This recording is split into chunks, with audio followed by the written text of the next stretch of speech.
रे रे रे मरद के खटावे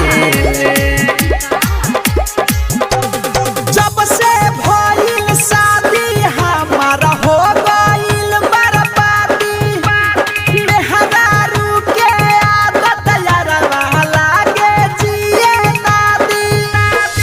रहिले परसन ओकरा से रतिया में जागावे हमारा से अपना यारवा देहिया दबावे कि चोली खिंचावे ले मरद के खटावे ले कि चोली खिंचावे ले रे रे रे मरद के खटावे ले Singing by G.S. Kumar. कि चोली खिंचावे ले रे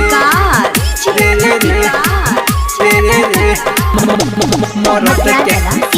मरद के खटावे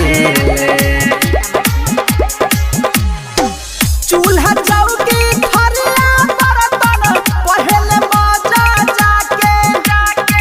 पलथी मार के पलंग पर बैठी पहले खाना डला के घर में केहू के कुछ ना बुझे चलती अपन चलावे माना करी तो सुन यारवा बेला ना देखावे कि चोली खिंचावे ले मरद के खटावे ले कि चोली खिंचावे ले रे रे रे मरद के खटावे ले Presented by Albina Recording Studio, Simran. कि चोली खिंचावे ले रे रे रे रे मरद के खटावे व्हाट्सएप फेसबुक चलावे मान नहीं बतिया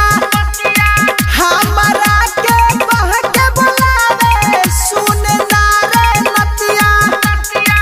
राइटर मेरा राजा दिलीप समझावा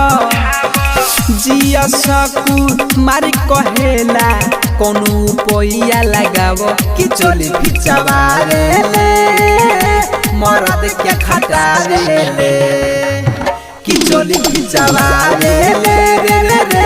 मरद के खटावे ले कि चोली खिंचावे ले रे रे रे मरद के खटावे ले।